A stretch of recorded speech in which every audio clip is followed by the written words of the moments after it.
अपने पालतू कुत्ते से बेइंतहा प्यार करने वाले जोड़े ने कुत्ते की शादी खूब धूमधाम से की, जिसमें तमाम रसूमात अदा की गईं। भारतीय दारुल हुकूमत नई दिल्ली के करीब वाक़े गुरुग्राम शहर में हुई अनोखी शादी।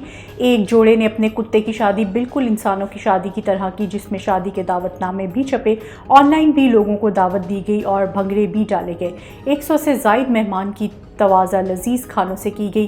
कुत्ते की मालिक जोड़ी का कहना है कि उन्होंने अपने शेरू की शादी पड़ोस में रहने वाले ख़ानदान की स्वीटी से की, जिसमें तमाम रिवायती रसूमात अदा की गई।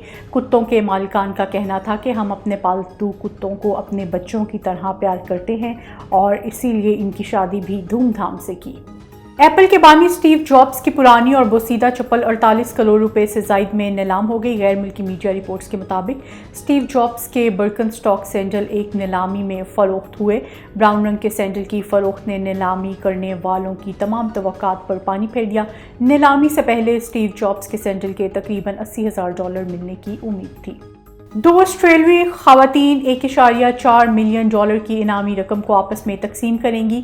ये इनामी रकम दोनों में से एक खातून की गलती की वजह से हासिल हुई है। कनबेरिया से ताल्लुक़ रखने वाली खातून ने जब लॉटरी की इंतज़ामिया से रब्ता किया तो उन्होंने बताया कि ये टिकट उन्होंने गलती से ख़रीदा था।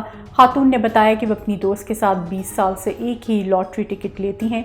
एक हफ़्ते इनकी दोस्त टिकट ख़रीदती है और दूसरे हफ़्ते टिकट ख़रीदने की बारी इनकी होती है। खातून ने बताया कि जब उन्होंने टिकट ख़रीदा तो टिकट ख़रीदने की बारी इनकी नहीं थी। उन्होंने इसे अपनी बारी का हफ़्ता समझकर गलत से टिकट ख़रीद लिया। खातून ने बताया कि इन्हें अपनी इस गलती की बहुत खुशी है।